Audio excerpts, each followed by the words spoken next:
to the Fire Takes podcast. This is Tim. I'm here with, once again, Gwen, the fiery millennial. How you doing, Gwen? She's back. It's lovely to have you back, Ben. Feeling very rested and relaxed. Great. That is awesome. We have something a little bit different today. We've had a lot of people either announcing their fire dates or people really kind of doing the fire thing around us. And it's kind of got me in the mood to talk about the namesake of our podcast, the Retire Early Movement, or Financial Independence Retire Early Movement. So we got a few Reddit posts that are a little bit more on the nose than our money and couples stuff that we do. So you wanna get right into it? Let's get into it. All right. This first one is from our fire, and it's titled, "This is Harder Than I Thought."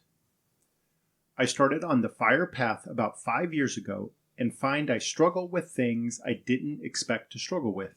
Oh, no. The thing is, each year you save, you end up with more money than you've ever had. You venture into unknown territory of emotional anguish where sometimes money feels like it's burning a hole in your pocket. I know it sounds silly, but as the average consumer-brained American, this is hard. You see people buying fancy things, and you feel like hitting a big financial goal should unlock something, especially when you feel you get there early. But it doesn't or shouldn't. You just need to keep going. Maybe it's just a feeling of being trapped in my career. Personally, I desperately want to upgrade homes for our family, and it's strange to look at $1 million home and think, I can buy that with cash. I know in my brain it will change everything for me financially regarding freedom, but I also feel like it's the next progression in my life. So yeah, I don't know how you all do it. It feels like it gets harder to stay focused the more money you get.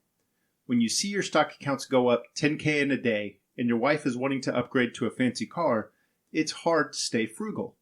So yeah, logically, this isn't too hard, but mentally and emotionally, this is tough.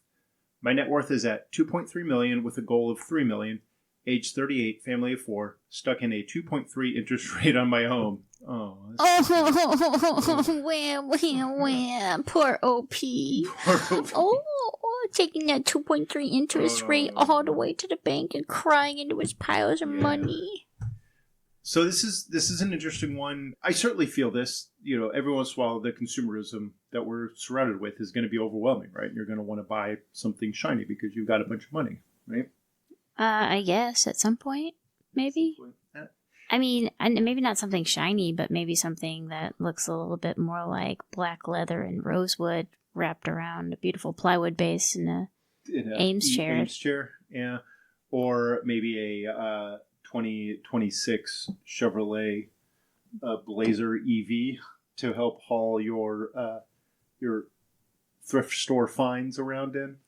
I will say though that we are car shopping.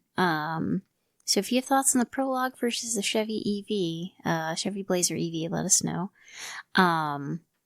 But it's actually kind of funny that the more estate sales that I go to, the less I'm inclined to buy anything for myself.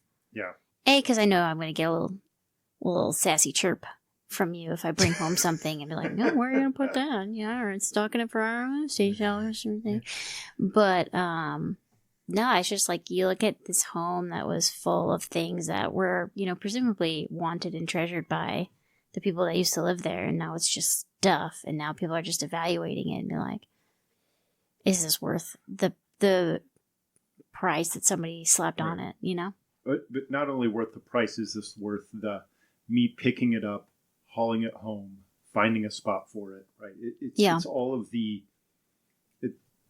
I think that's what helps me with some frugality is it's the mental load of handling a thing in addition to the spending the money on it, right? Like I don't have a spot to put another board game, right? Yeah. I don't have any more room for mid-century modern swung vases. Right. That's it. Yeah. Like my trunk still has space for disc golf discs though. That's good because I just ordered 2 of those yesterday. So that's what I buy. There's worse things than spending, $30 on some discs that you'll use, hundreds of times. And I think that's the strategy that I use, is that I buy reasonable things whenever I have that itch, that consumerism itch that I want to scratch. Is like, I'll buy a $20 disc golf disc, and then like, there you go, like, you know, and that's not going to impact any of my goals or anything, right? Yeah. And buying stuff for the reselling, you know, that scratches that itch, right? I get to buy things, but they're not going to permanently clutter up our house. Right. They're only temporarily cluttering up our basement. And it's like, it's things that are interesting to you, but interesting in that you want them to pass through you, not interesting in that, like, I want to look at them for the rest of my life. Yeah, I don't need a whole collection of vintage cleaning products to look at on my shelf. But some Hollywood studio might. But some Hollywood studio or somebody else might want some sort of weird 70s hot water bladder thing for $25. Yeah. But I think OP could definitely, you know, use a talk with a financial therapist. Yeah. I mean, that could be a good start, but it does seem, you know, that he's swinging for the fences, right? It's like, okay, I see my neighbors being consumers, and I want to be a consumer, so I want to buy this $1 million house, right? Like there's levels to it, and I do think it's important whenever your net worth is $2.3 million to adjust your lifestyle slowly as your net worth grows. And, you know, maybe at the beginning when you're fighting tooth and nail, yeah, you make lifestyle sacrifices. But whenever you're at 2.3, right, your money is growing faster than you're probably making it anyway, right? Yeah. And it's probably growing at an order of magnitude larger than your day-to-day household spending. So, you know, lighten up a little bit, you know, have some fun, spend some money, and relax a little bit. And then maybe you're not going to get wrapped around the axle on whether or not you should buy $1 million house. Yep. Yeah. I like the top comment here is my viewpoint is I really value choice. I can drive anything I want. I choose my 2012 Outback. I can live in any house I want. I choose the starter home that is paid off. I can go to that event that costs money. I choose to go hiking with a peanut butter and jelly sandwich and a water bottle that I've had for 15 years. Value choice, time, and freedom. I don't need anything but what I have. So that's a interesting way to frame it. Yeah. Is that, you know, you do have that choice. You do have that power, and it is always up to you.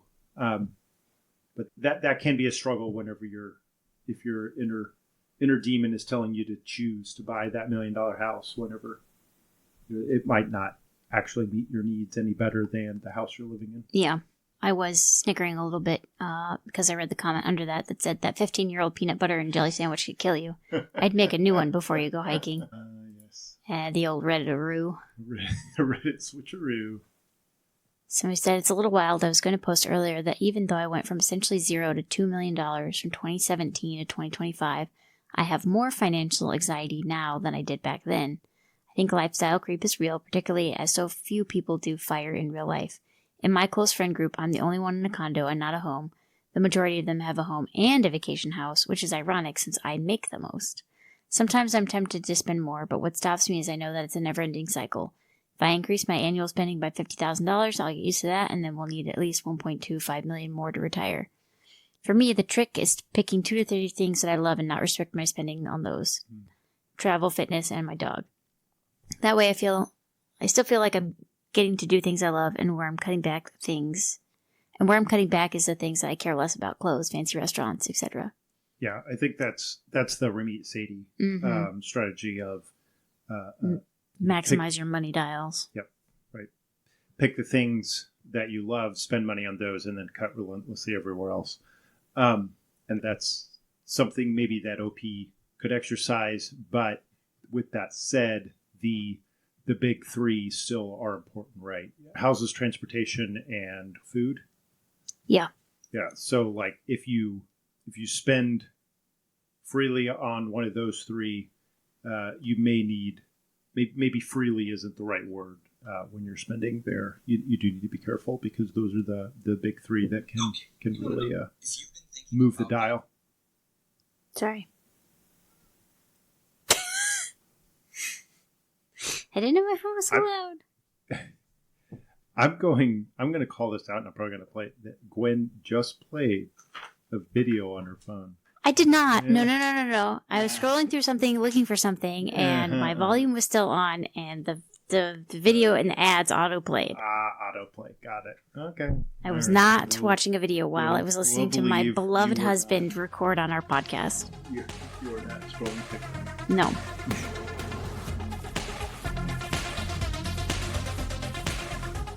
All right, this next story is also from Our Fire, and it's titled, Fire Was a Mirage.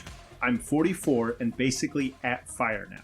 Honestly, I would give it all back to be in my early or mid-30s, living with roommates as I was. Sure, I have freedom and flexibility now, but friends are tied down with kids and work, parents and other family are getting old and infirm, people in general are busier with their lives and less looking for friends, new adventures, and I'm not as physically robust as I was. What a silly things it seems now to front load your work during your best years of your life, just so you can have flexibility in your later years, when that flexibility has less to offer. Well, I think life is what you make it, and this guy seems like he's bound and determined to make fire miserable. Yeah. Doc G talks about the happiness people feel is pretty baseline for every person. Yeah. And you are probably, like, if you're a 6 at happy, you can do things to make you a 5 or a 7, but you're not going to make yourself a 10 or a 1, right? You're just like, people are about as happy as they're going to be. And then, that maybe retiring bumps you up a point or two, but it's not going to like fix you and make, if you're a miserable person, it's not going to fix you and make you a 10, right? Did you see that study that they did once upon a time with people who won the lottery and people who lost a limb? Oh, wow. So they took people who won the lottery and they evaluated their level of happiness. And of course, right after they win and they've got all this money, their happiness is like through the roof, right? But they find after about a year or 18 months that their happiness levels go back down to that baseline that you're talking about. Right. And they also looked at people who lost a limb. And, right after they lost a limb, they're struggling to recover and, figure out their new normal. Their happiness levels are pretty low, right? Mm-hmm. And then they checked back up with them about 12, 18 months later, and their happiness levels went right back to the baseline that they were at because they adjusted. So even those dramatic changes didn't actually move the needle. Yep. Not long term. Right. Yeah. No, that's really interesting. And yeah, I do think that that's applicable here. However, other than just, I don't want to completely dismiss OP as like, this is probably a miserable person. They're going to be miserable no matter what. What can we glean from the wisdom that he is trying to share? So this, it's not like it doesn't speak to your story, right? You had a pullback similar to this, right? In near 30. Yeah. So I was 28 when I went, and did my gap time between full-time jobs when I tried to make it on my own. Right. And I honestly can say that I did not have any of this problem because I had made connections within the fire movement. I always had somebody to hang out with. I never felt like I was lacking in people to call or people to hang out with or, things to do. Yeah. So I would say that probably my takeaway from this is make sure that you have that community and that network in place before you leave work. And that if you have to focus 100% on work and then it's 100% work and then 0% work, right, that you need to figure out how to make it like 80% work and 20% non-work, or 75 and 25. yeah, I think there's a lot of wisdom to start living your life like you are retired before you actually retire. And that'll give you time to course correct after you leave work. yeah. No, I think that's a good point. Is that maybe OP was heads down for 15 years, and then they look up, and 15 years of their life is gone. That would be traumatic, right? Like if you're not living your life at all, and you're just in pursuit of this financial number based goal. I could definitely see looking up and realizing that maybe you went a little too hard. Yep. But it also speaks to, and this might be like the fourth podcast in a row that we've talked about Jillian John's book, but that retire often mindset of like, don't go heads down 15 years and then just expect life to be fixed by fire. Yep. Live your life, take breaks along the way, take your mini retirements, make sure you're building relationships so that you have something to retire to, and not something you're running from by quitting your job. Yep. 100%. I just returned to work yesterday after 4 weeks off to recover from my knee surgery. And I firmly felt this entire time, like, oh, only boring people are bored. And like, how can people not have anything to do? But without that structure of work and how you fill your time, and not having like your people around, because they're at work or they're doing other things, I can see how time can get away from people, and how you have to implement some sort of structure into your days, because otherwise you'll just doom scroll on the couch or binge watch TV and not get anything done. Mm-hmm. So that was one interesting takeaway that I had from my my month off work.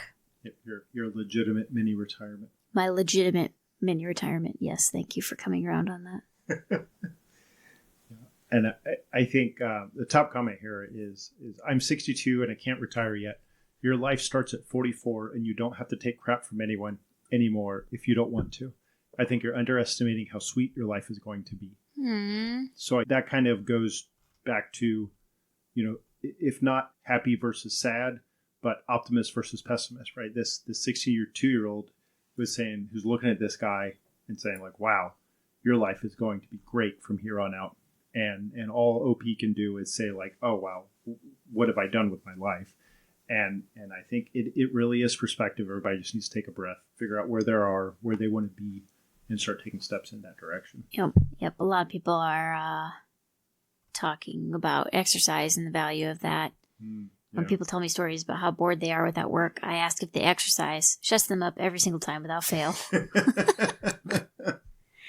And one of the other things that I took away from my time is like how much it made a difference being able to just go out and play Frisbee golf in the middle of the day, or take a walk. Mm-hmm. Or if my knee was better, I might have taken a bike ride on some of the nicer days. But like having that sunshine on my face and getting that fresh air and movement in, like I felt have really done a lot to improve my mood on their own. Like just that variable made a huge difference, because I'm not, I'm getting up and seeing the sun during the day, and I'm not just getting up and driving to work in the dark, right. Spending my time under fluorescent lights and then driving home in the dark. Yep.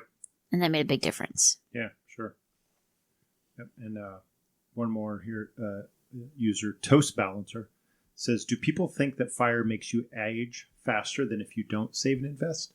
The options are not to be 44 and rich or be 22 and broke. The options are to be 44 and rich or 44 and broke. It's not like OP gave away the last 20 years of his life. Those will pass. Time will pass. There is no stopping that. So it's what is tomorrow going to be like, or what is the 300th tomorrow or 3000th tomorrow going to be like. that you can change and you can affect today. Yeah, wise words. I think we can target some other minute aspect of fire in our third story. All right.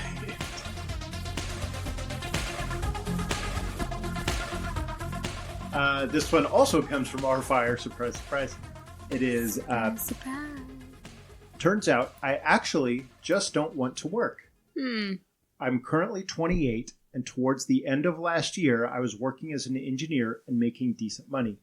It was looking like I might be able to reasonably retire in my mid to late 30s, but the thought of doing that job for another decade was really killing my soul. So I decided to try switching to something where I'd make a little less, but maybe enjoy the job more, and pivoted to education. Last spring was my first semester teaching, and it was rough. This job is actually a ton of work.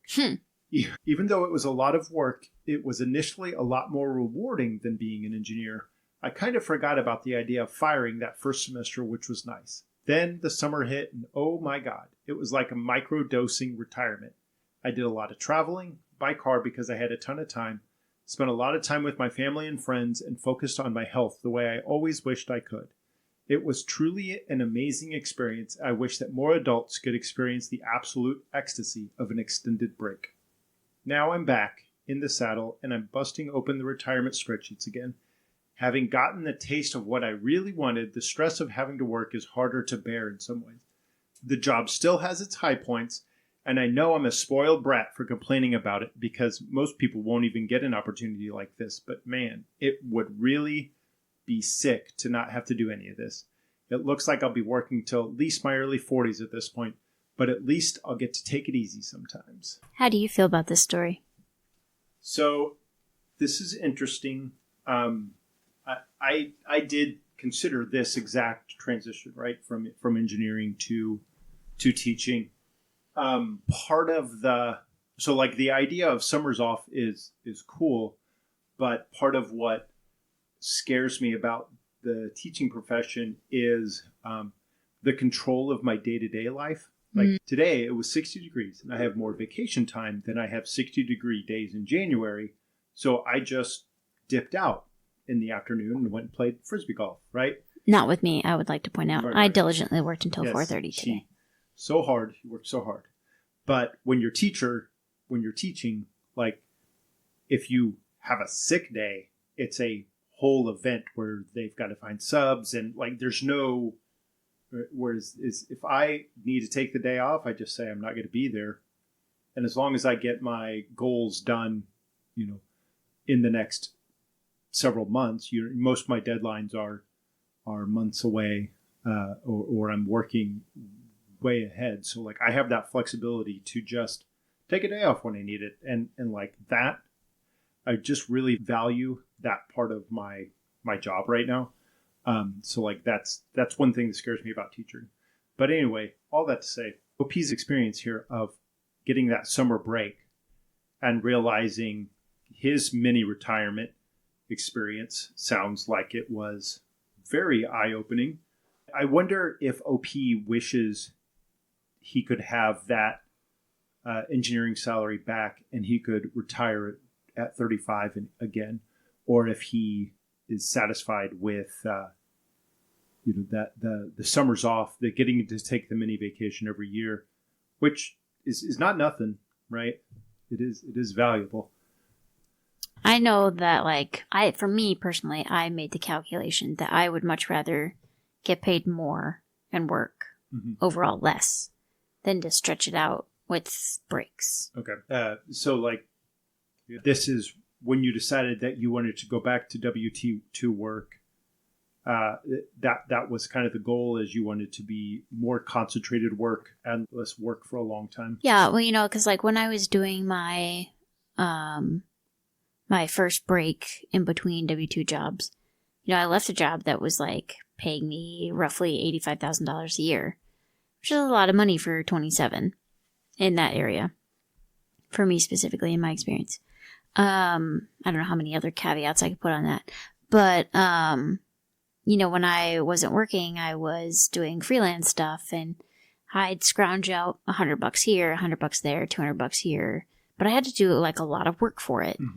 And I was like, this is dumb. For me, it doesn't make any sense. Like, yeah, I appreciate going on a bike ride around the lake at noon, but I also have no money and I'm working my butt off to not have any money when I could just go back to work and earn a lot of money for doing basically nothing. Mm-hmm. Like, I worked, but right. Well, it was a lot easier. And like you said, it didn't matter if I had sick days, right? If I got sick at work, I just took a sick day, I still got paid. But if I got sick when I wasn't working, then that was just a loss of productive time. Right. I did not continue to get paid for that. Yeah. But it's interesting to compare that experience with my experience now, where I have savings, I have a viable way to make an income that doesn't feel like work to me, that I enjoy, that's lots of fun, that will provide steady-ish income when I'm not employed. Yeah. And that you're reselling this is probably the nice thing. It can provide you all the income that you put work into it. Right, like if you say, okay, I need an extra $100, well, just put up some more listings. Do some more. You don't have full control over it, but you do have. In general, you're seeing like hours put in turned into money that comes out.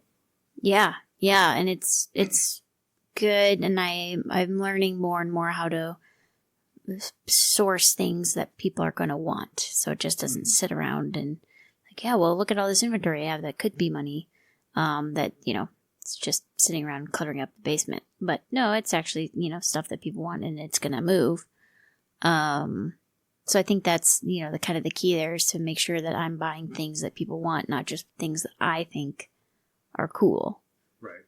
Like, I never would have bought this hot water bladder thing because I'm like, why? But I saw that it was available and I saw that people were buying it. So I was like, okay, well, I'll put a bid on that. So I bought the whole closet shelf from some grandma's bathroom and got that. And $6 is what I paid for that shelf. And I just made $25 off of that. Mm-hmm. So I am clear for all that stuff. Yeah. And I could yeet the rest of that stuff into the sun. And who cares? Because I made my money back on it. I'm not going to do that because, we could use Dial soap, I guess. Or I could donate it to, a homeless shelter or something, or give it away and buy nothing. But the point is that, like, I'm trying to buy things where I'm basically guaranteed to not lose money. I might not make a whole lot off of it, but I'm not going to lose money, and that's the key point there. Right. And like you said, you get to kind of scratch your I want to go buy stuff itch and like participate in commerce, right? Yeah, because like, we've had this conversation in the past before about how like I grew up going to garage sales and going to thrift stores and rummage sales and flea markets and stuff to buy things that we couldn't afford to buy new that we needed. And how like I still find it a very enjoyable pastime to go and look at other people's stuff for sale. But like I didn't need any more stuff. So then why was I going to these sales? Now I have a reason to go to these sales and I get to, like you said, participate in commerce a little bit, but without adding all the extra clutter to our house. I will call myself out here on this one comment. It constantly shocks me that people think teaching is easy. I sometimes see people suggest that they might switch to teaching as a fun retirement hobby after fire. And I always think, yeah, sure, relaxing, easy, give it a go. Okay. They had your number. Yeah, that was maybe on the nose. I could do like adjunct professoring at SIU. That would be less than being a middle school teacher, right? Well, yeah. Nobody thinks that middle school teachers is an easy, relaxing, fun retirement hobby. Yeah, no, that's crazy talk. You have to be around 8th graders. Oh, actually, I did have one more thought. Oh, okay. On the other one, where it's like, yeah, I just don't enjoy working. Mm-hmm.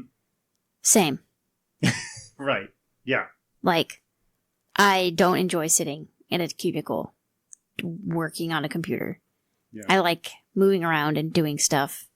And like, I don't mind working, but I don't want to work for somebody else and do like a W-2 job. Like, I've known since I graduated from college and started my first job that was Not for you. not for me. Yeah.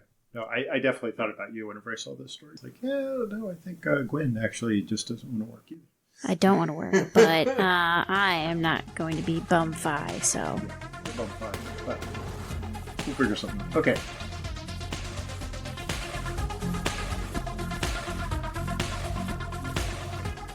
This last one completes the set, once again from R Fire. It is enjoying being FI without the RE. My investment accounts have hit over 1.7 million today, and I have an additional 500K in home equity. I have one of those sweet pandemic mortgages. Ha ha. Now see that. So happy. That is the That's correct way. response. Yeah. Not the stupid 2.3% mortgage. It's hard time It's down. got me trapped in this house. I am now comfortably FI at the age of 37. Yay me. But I choose not to retire. Instead, a few years ago, I switched to a super chilled job that was below average pay for my field. I make $120K as a software engineer in a high cost of living area. I can get a week's worth of work done in 1 or 2 days, then slowly push the commits out over the week. Nice. So I have tons of free time. The benefit of this setup is huge. I can live a semi-retire early lifestyle, but use my salary to support it rather than investments.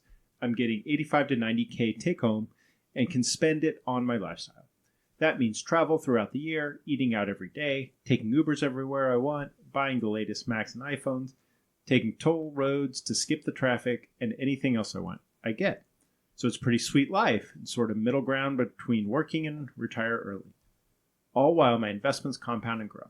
Hopefully people out there know that it isn't just a choice between being overstressed at work and retire early. There is a happy medium, and I'm currently reaping the benefits of it. I like this.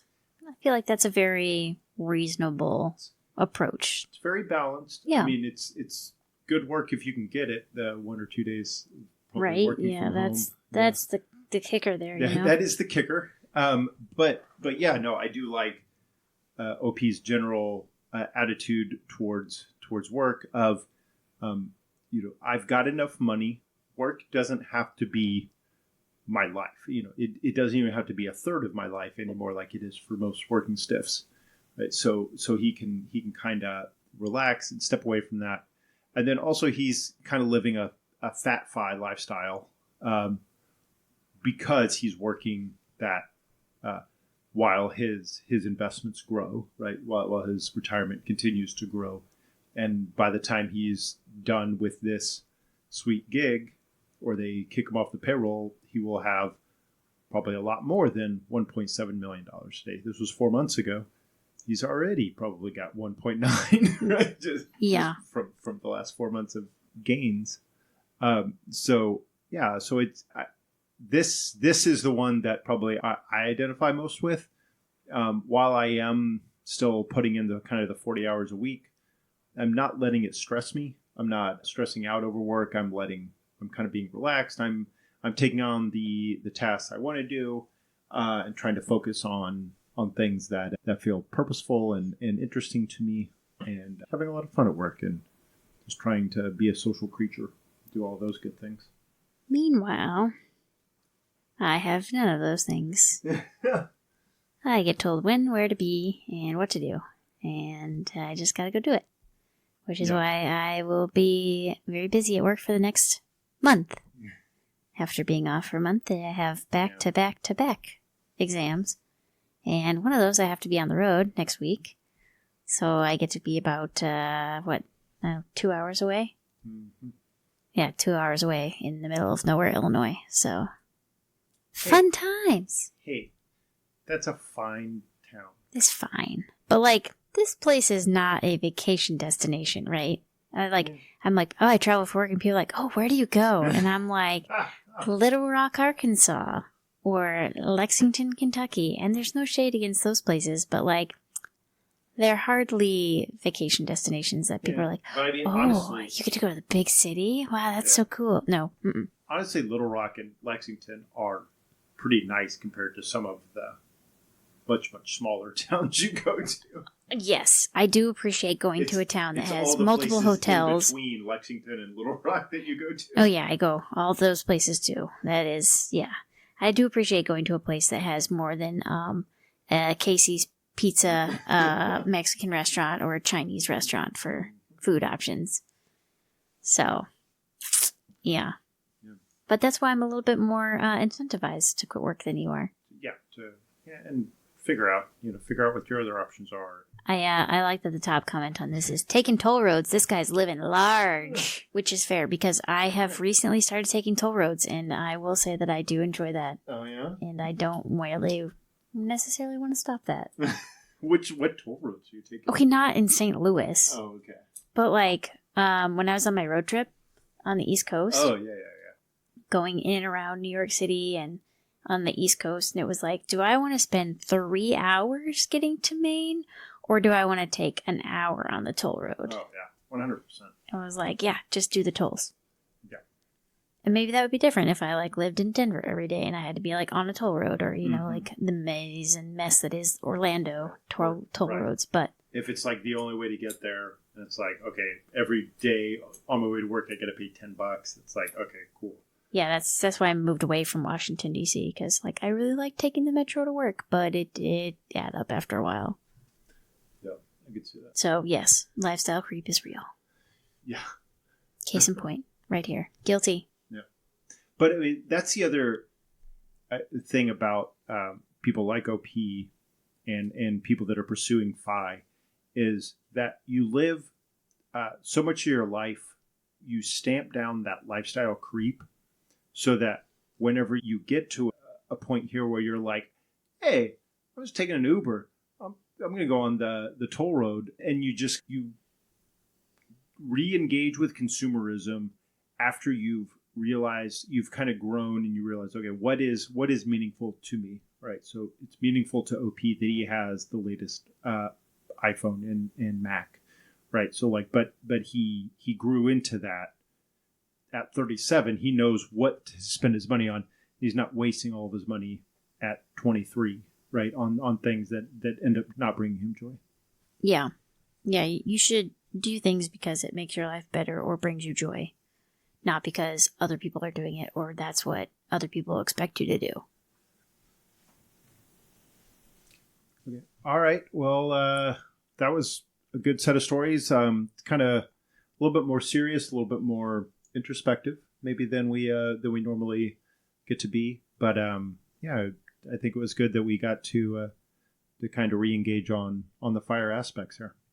Yeah, and speaking of, I mean, I do kind of have like a fairly big decision that I've reached lately that we could talk about.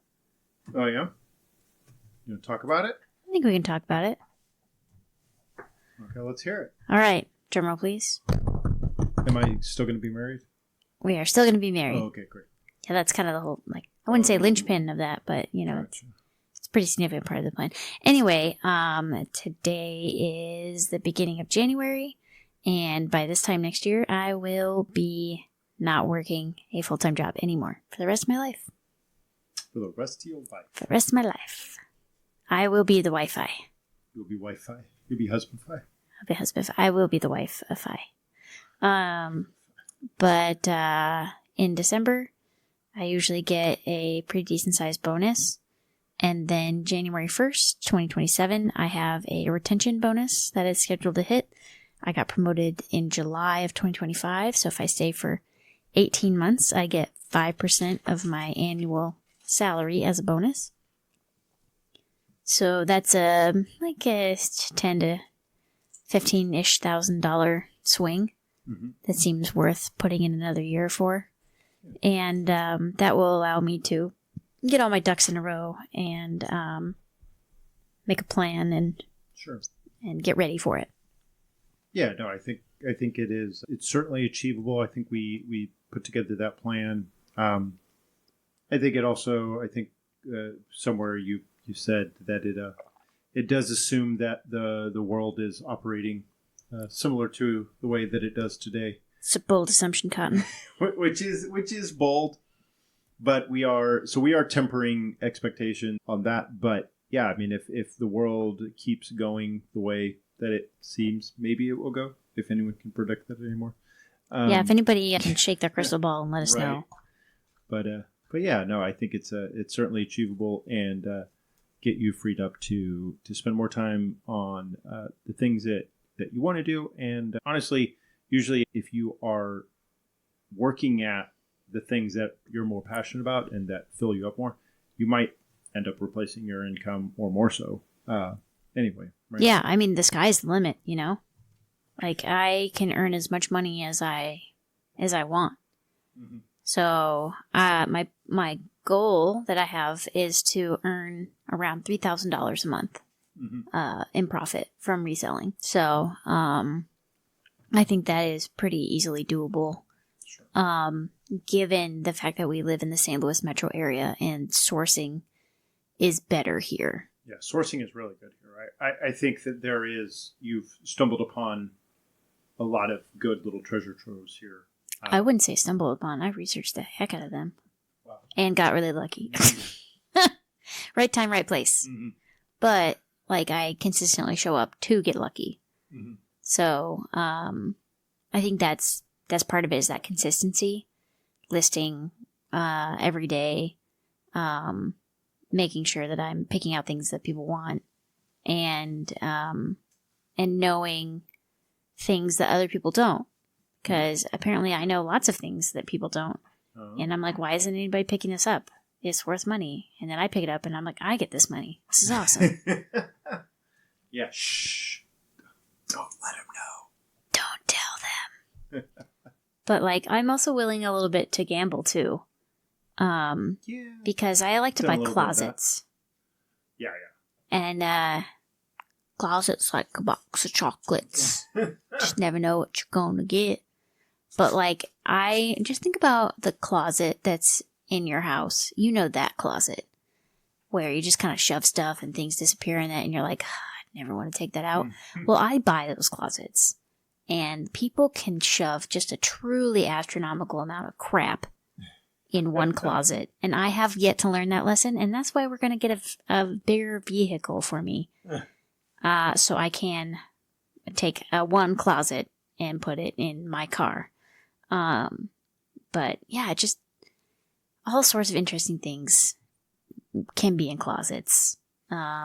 People coming out of the closet. I know that's where you were going with that. I'm just...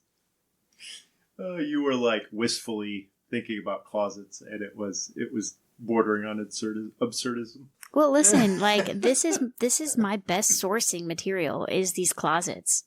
And it's always interesting because the things that I think are going to go move slowly. Mm-hmm. And the things that I'm just like, yeah, well, you know, I already bought this closet. It's a sunk cost, you know, like, might as well just throw it up. People are like, I want that right now. Yeah. And I'm like, okay, well, sure, go for it. But I think it is a good way to get bulk inventory without having it be picked over by other people, which is what I think I come into, is that, like, the thrift store gets donations from an estate sale that people pick through and that the family picked through before they had the estate sale company come in. You know, so it's like all of these pre-winnowed down things. And occasionally I get lucky at the thrift store and find some things that, you know, people are just like, yeah, whatever, I'll just throw it on the floor. But this is consistently the best way to get good stuff. The untapped resource. Yeah. Of course, I'm not going to tell you that you can find a closet on highbid.com under local estate sales in your area. But yeah, I mean, it's not like anybody, like, I need a coat, let me go buy a closet. It does take work to decompose that, get rid of all of the trash that was in it. You know, like, you've got to sift through it.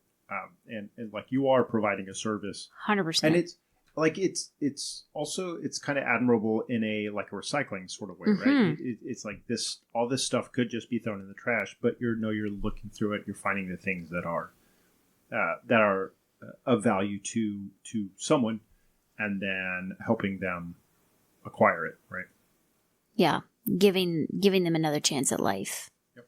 That would otherwise just go and waste all that time and effort. And like a lot of these, they're vintage clothes, and they're made so much better than a lot of the crap that you can find on shelves today. Right. Yeah, that's been the interesting thing too, because as you bounce from hobby to hobby, right? Like this was a good a hobby bounce, because you went from making clothes to evaluating clothes. It's true.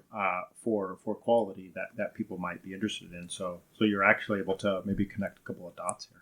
Connect a couple dots, and bonus, I know how clothes are constructed, and I can fix clothes should they have a tear or rip in them, which I did with this beautiful wool coat. Mm.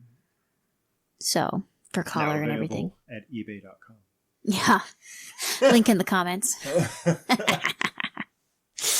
But, yeah, I hope to get an antique mall booth and have another avenue of selling, just in case, eBay or Facebook Marketplace doesn't like what I'm doing. Mm-hmm. It's not entirely cut off. So, yeah, it'll be interesting to see how it goes. And I think I can hang in there at work. Yeah. One more year. You'll fall in love with it again. Huh? What are you mumbling out over there? I said you'll fall in love with it again. But I couldn't. Work? The daggers that I keep receiving. Are you talking about work? Yes. I don't know about that. Well, I think it's time to end this conversation before he gets even more crazy, because I don't think that's going to happen anytime soon. All right. Well, thank you everyone for listening. This has been the Fire Takes Podcast. We'll see you next time. Thank you for listening to the Fire Takes Podcast. Wanted to remind you that this is an entertainment podcast. Gwen and I, not financial planners, just opinionated. There are many ways to reach us if you just go to firetakespod.com, including email, Instagram, Reddit, YouTube. You can hear more from Gwen at fierymillennials.com. Thanks for joining us. Bye.